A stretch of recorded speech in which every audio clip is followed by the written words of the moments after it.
I had one guy in the seminar one time for 10 minutes, had his hand on his cheek, would not move his hand. I said, sir, I said to your chin. He said, this is my chin. 3 facelifts, he said, this is my chin. Why did you put your hand on your cheek when I said to your chin? Because in this case, you looked at me and did what I did, but you did not listen to me. It's called congruent behavior. We've got to listen, we've got to see, and we've got to speak, much like an orchestra can bring together 30, 40, 100 different musicians, each playing his or her instrument, but together making an incredible philharmonic sound that we're enamored by. That's what you and I have to do. We're going to communicate well. Speak, listen, observe. And the W stands for writing, by the way. We have to write well. How many of us write letters to other people and begin the letters? Ay, ay, ay, ay, ay. Begin the letters with the word I. Piece of advice from my heart to yours. Never again write a letter to anyone that you begin it with the word I. Dear Nido, I am happy that I got you this video and I am sending it to you today because I think it will help you. That's not a letter about Nido, that's a letter about you. Wouldn't it be better to say, Dear Nido, you'll be glad to know that this tape can change your life, comma, introduce you to an incredible opportunity, comma, make you feel good as you get rich. That's a letter I'm going to keep and reread. So I say to people, don't begin with the word I. Incidentally, pages 3 and 4 are exercises that you can do on your own. So now we go to page 5. Page 5. I just want to summarize a couple of things on page 5 and page 6. I mentioned some of those last time to you, but in the context of communication, I'll mention them very briefly today and we'll move on, because I really want to get to page 7.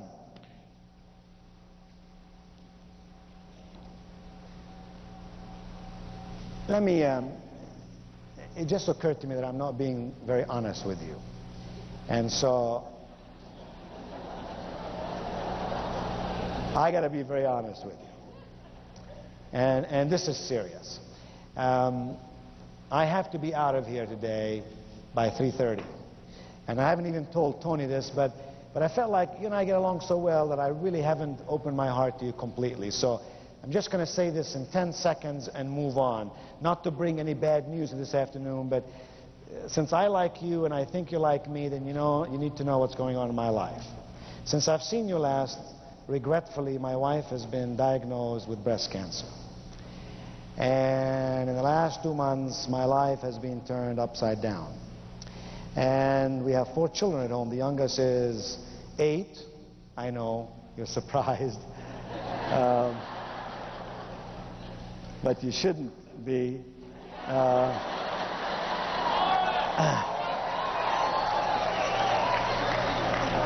mean, I got a closet of Starlight stuff, you know what I'm saying? Anyway, it's hard when you have 4 kids at home who struggle with their mom, struggling with breast cancer. She has lost all her hair, and she did go through 3 operations, and she's doing chemotherapy, and it's very traumatic, and I'm not staying away from home overnight. So I flew in this morning, and I'll fly back out in a few minutes. And I say that to you because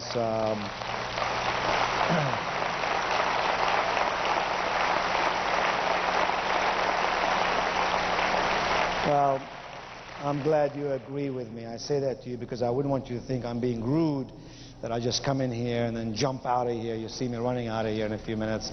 And the reason I'm going back to the lectern is to look at my watch and make sure that I don't miss my airplane. The airlines and I have an agreement. It's been a long-standing contract. If I don't show up on time, they can leave without me. So, so let's go to page 5. But hey, we have a lot of faith. My wife is in a tremendous amount of peace. And I never knew I had so many friends in this world. She's gotten probably 1,500 letters and so on from people all over the world.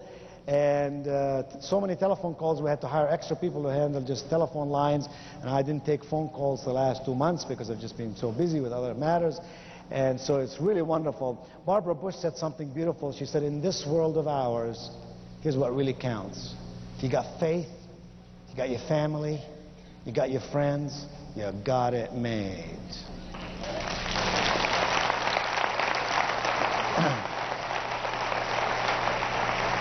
And in Starlight, you have bunches and bunches of friends, and you have one big, wonderful family.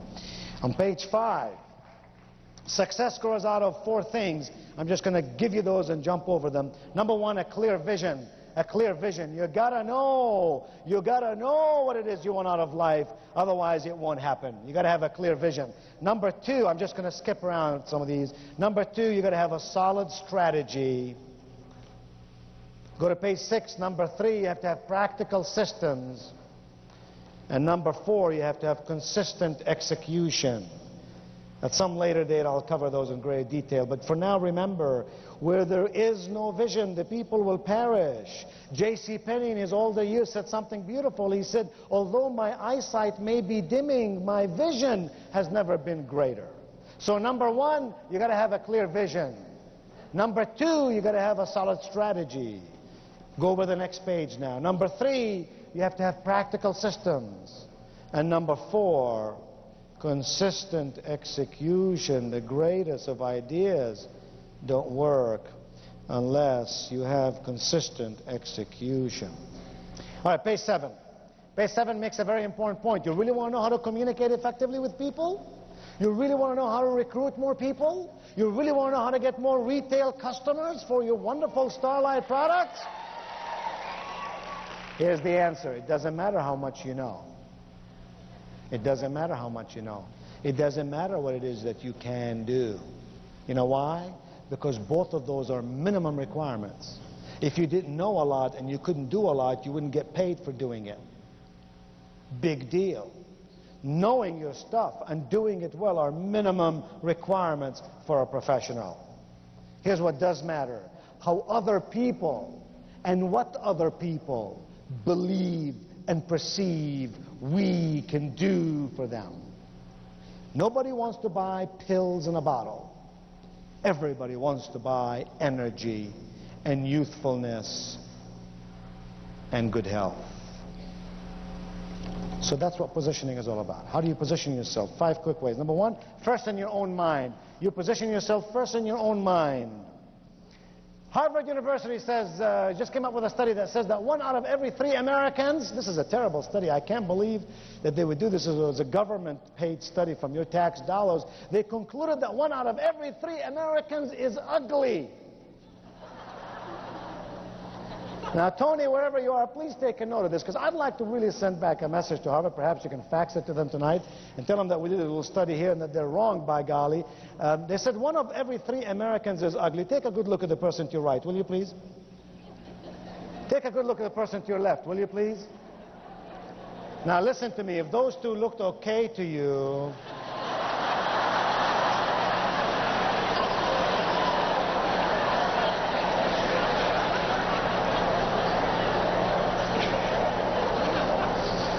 Okay, forgive me, that was silly, I admit it. The truth is, there is no ugly person here. Here's why. Ugly is only the way you feel about yourself. If you feel ugly, you'll act ugly.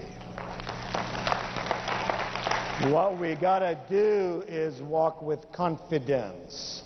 First, you position yourself in your own mind.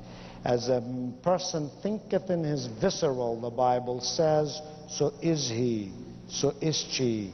Garbage in, garbage out, good things in, good things out. In my poorest days, I was poor in my pocketbook, I can honestly say to you, I was never poor in my spirit. My mother saw to it. My mother, with fourth grade education, saw to it that being poor is a temporary state for those who are doing something about it.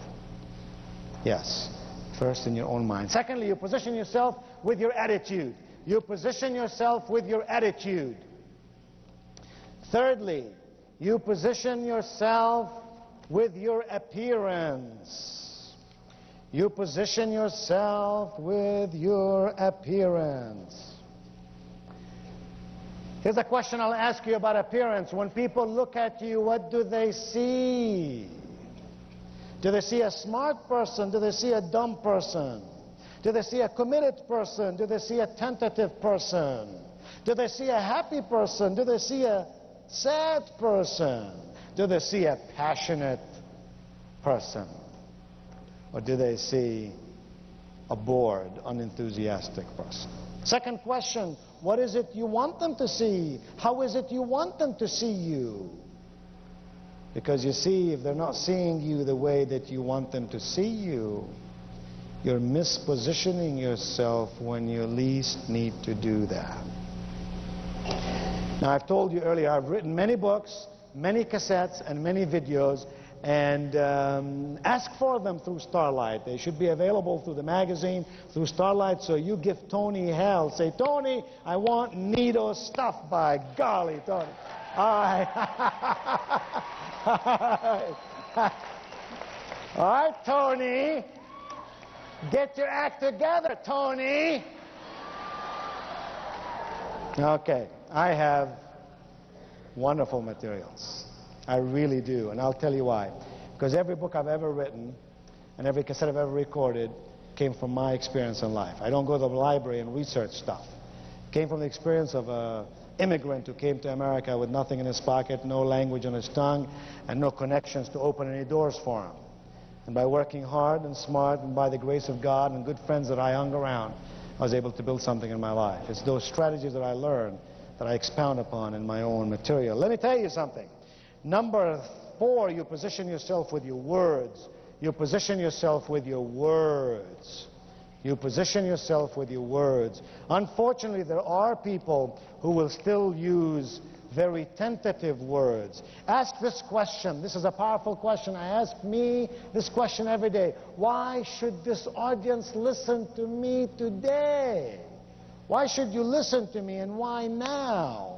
Why should this person with whom you are talking about, Starlight, listen to you? And why should they listen to you now? Can you see how by asking that question, you focus on the person and their needs and fears and aspirations and wishes, and you become better with your words?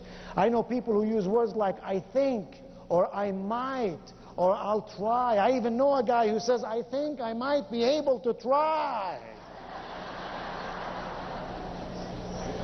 Get rid of negative words. Adopt in your life positive words. Now, I'm going to tell you a story, and I'm going to skip the other blanks. The rest of the material you can read all on your own, because a lot of it, there's more stuff there to read than you'd want to read anytime soon, so you got a lot of stuff. These blanks, don't worry about them. We'll cover them some other time, and maybe I'll run an article and cover them in there. I've covered the most important stuff, but I got to end with this story because it's more fun than anything I can really put for you on the notes. So listen to this story. When it's all said and done, the only thing that really matters in your life or mine is your attitude. You got the right attitude, you'll get the knowledge. You'll read the books. You'll listen to the tapes. You'll watch the videos. You'll attend the seminars. You'll hang around brilliant and smart people. I'm not worried about you. It's the person who doesn't have the good attitude that gets messed up. Great story. Guy flying from Pittsburgh down to Atlanta, Friday afternoon. Negative guy. Never been to a Starlight conference. complaining about everything. Life and living, God and the angels, the president and the economy, his wife and his children, his work and his company, everything he was complaining about. They served dinner on the plane. Dinner wasn't much, it was a sandwich. Everybody ate the sandwich, and thank God Almighty that we had something to eat in this country, but not this dude. Oh no, not this dude. This dude reached out to the little bell above him, and he went ding ding, ring ring, ring ding, some more, till the flight attendant came running down the aisle. Sir, she said, is there an emergency? Is there a problem? Can I help you in some way? He said, yes ma'am. He said, this is a bad sandwich. Flight attendant picked up the sandwich with her left hand, looked at it, and she went, bad sandwich, bad sandwich.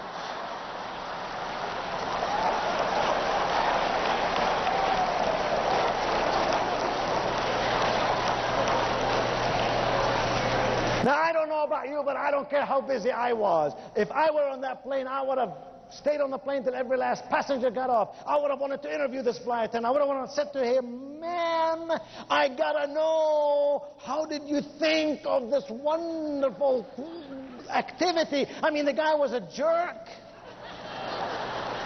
And I could just hear the flight attendant saying to me, oh, well, I've been doing this a long time. I don't occupy my mind with that which is negative or pessimistic. When the guy told me that was a bad sandwich, I could have said to him, sir, you don't like this sandwich? Let me tell you what you can do with this sandwich. And from the looks of things, sir, it would fit just perfectly.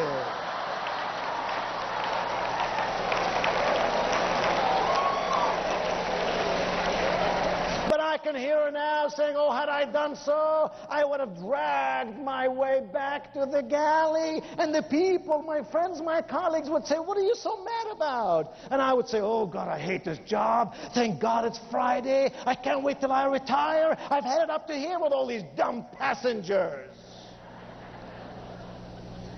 Instead, can't you just see what she did? I could just hear her say, oh, man, sure, I could have told him to stuff the sandwich. I could have told him, if you don't like this airplane, sir, we don't need your business anymore. And if you don't like this flight, no sweat. Do you see the exit sign over there? Instead, she was going back to the galley, running, having a difficult time holding back her laughter. And when her friend said, what in the world is the matter? She said, you won't believe what I just did. And her friends would say, what did you just do? And she'd say, I just beat the hell out of a sandwich.